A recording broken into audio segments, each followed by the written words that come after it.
Hey you, it's me. How are you doing today? So anyway, yeah, out for a walk, and I was gonna put the shades down, but no, sorry. Thanks for patience with the technical adjustments. Anyway, I am here in nature because I had a really fantastic, fun little convo this morning.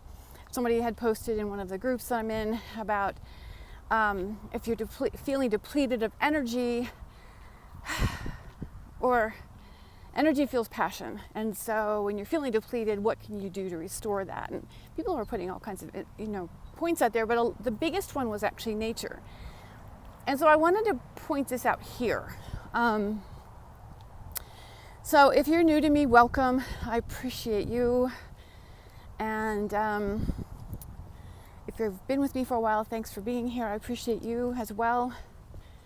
But the truth is that we are nature. We are nature. And when we come out, see, when we think of nature, we think of the trees, right? We think of the plants and the trees. We're in nature, right? We're in nature.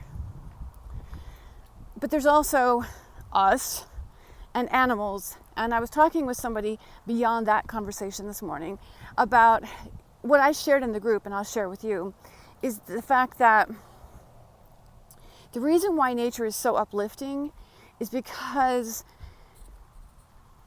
it absorbs energy. Okay, it absorbs our energy. So this is what's fascinating to me, is when we talk about our own neurotransmitters, the happy hormones, right? Serotonin, dopamine, the reward hormone, acetylcholine, which is part of the autonomic nervous system. So it's both excitatory and inhibitory, and there's norepinephrine and epinephrine, all those fun chemicals. Those are all catecholamines. And the catecholamine, by classification, is considered an aromatic compound. Now, why is that important? Because my peeps here, they all produce catecholamines as well.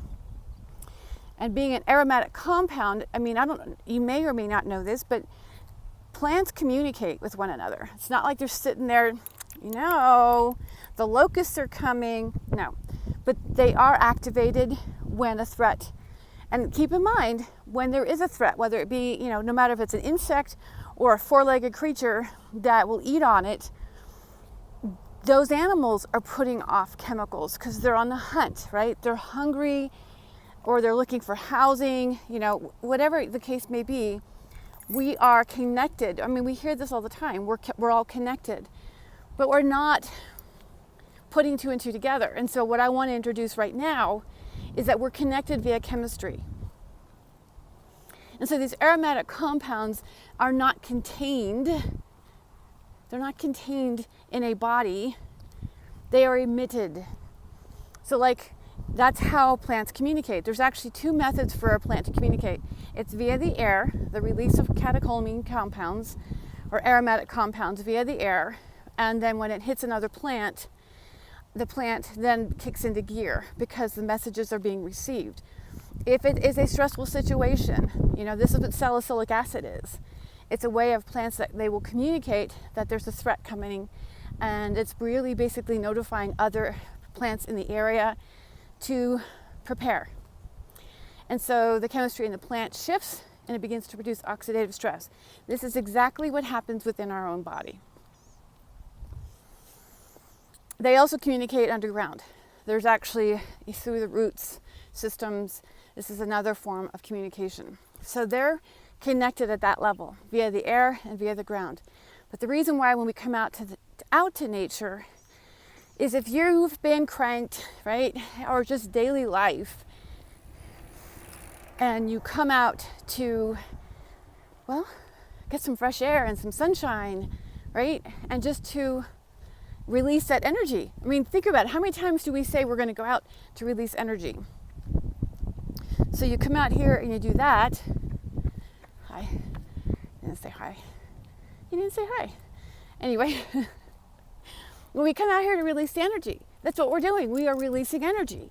And these guys absorb it. This is the same thing with animals. How many of you have a pet? a dog, a cat, a pet that will cuddle with you when you feel down. And in my case, a pet that will redirect the energy of the room, almost as if she's, like I said, she's redirecting the energy. It's like she's trying to deactivate, like de-escalate is the word I'm looking for. She's trying to de-escalate the energy in the room. So she acts up. And then as she acts up, then we're paying attention to her as opposed to the emotions that we're caught up in. It's not exactly a lot of fun because there's been a couple of times that she's launched off my foot and really scratched my toe. But she wins every single time.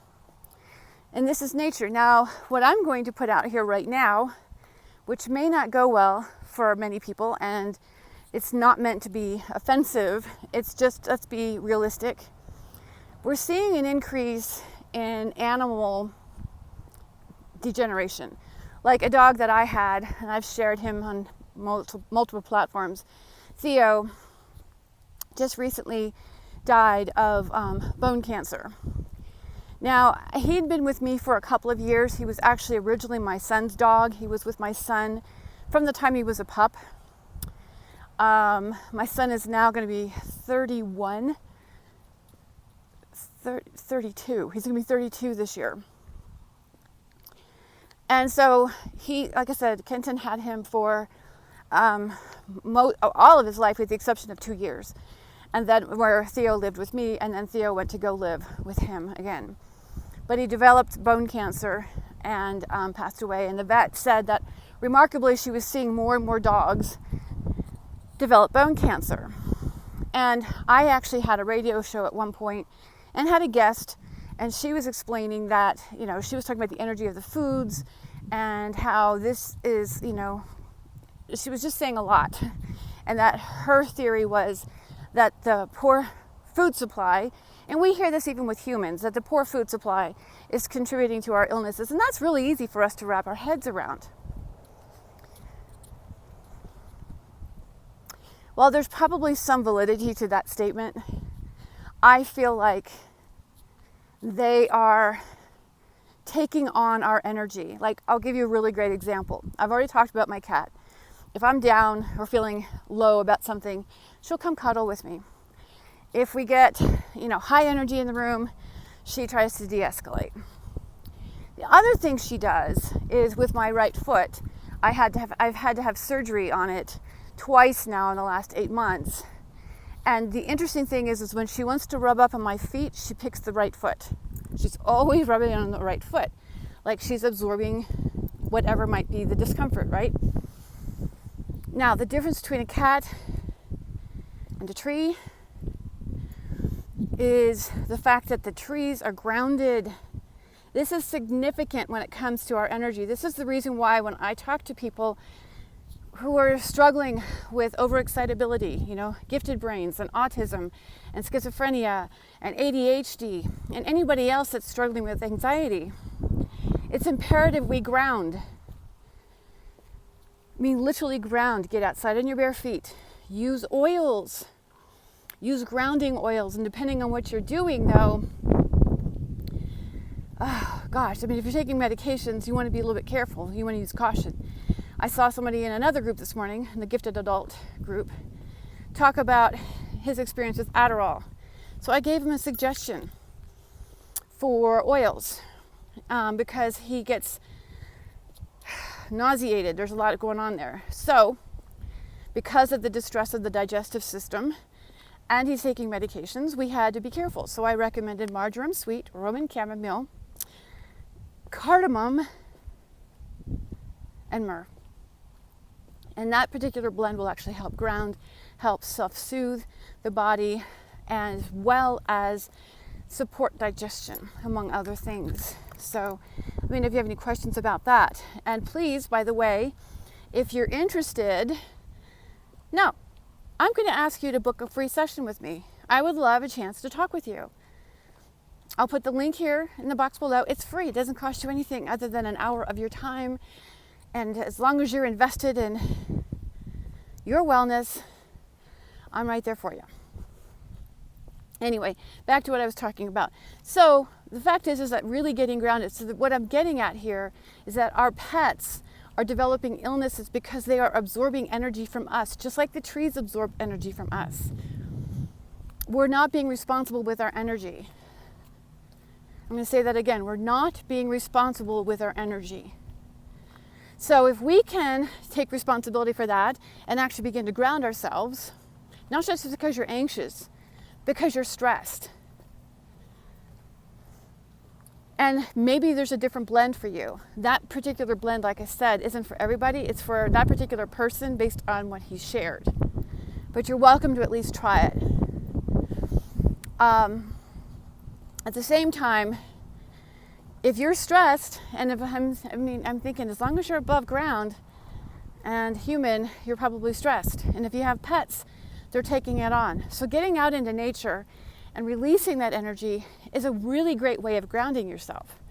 But you've got to do more. I was reading something, I got into another conversation yesterday on LinkedIn. It was a post I was reading. And oddly enough, I had written something the day before. And on cellular trauma.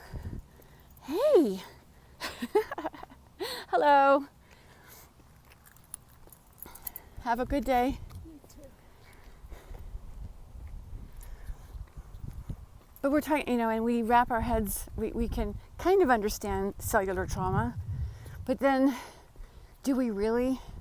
So I actually put it in my revolutionary aromatherapy community. I shared in that about this research that's been conducted on DNA and the amount of information that remains stored in there. And so using oils is the next layer, because talk therapy, coming out here, you can dispel the energy and it's very beneficial. But that's the reason why I did a recent podcast on the guts to be healthy, because I lived the lifestyle. Being out here is nothing new to me. I lived the lifestyle. I've been a vegan since I was born, literally, since I was conceived, pretty much. And stayed away from as much as many OTCs as possible and prescription medications and yada, yada, yada, yada, yada, yada, yada. And what I got was breast cancer and arthritis. So I know there's more to it. So yeah, we can take on the suggestions, but it's time to get really honest about what is going on specifically in our body, chemically, so that we can, in fact, anchor into our heart and restore wellness. Yes, again, the plants will do it, because, and this is the other distinction that I made with somebody this morning. So, like I said, I feel like the reason why we're seeing such an increase in the illnesses in our animal pets, or pets, fur babies and set, is because they are taking on our energy.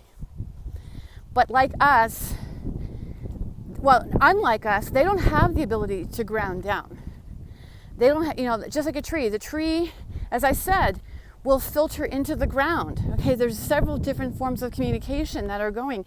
They're constantly regulating themselves. To me, plants are the supreme species at this point, because they, without hesitation, they obviously don't have the emotions, where animals really do have emotions. And so they pick it up on ours, and they don't have the ability to release it. This is the reason why we sometimes see bad behaviors. And this, again, is also why we see poor health in them. But they're getting it from us. And so being more responsible with our energy, we can help them. Yes, there are actually oils that you can use with your pets. And I'm going to make that, I have that information available. I'm going to make that available to you. I'm going to give that to you as my gift to help your pets with oils, with plant remedies, so that they can live a healthier life. And they can actually release the energy themselves and be healthier for it. So be looking for that document and let me know if you have any questions. I love you.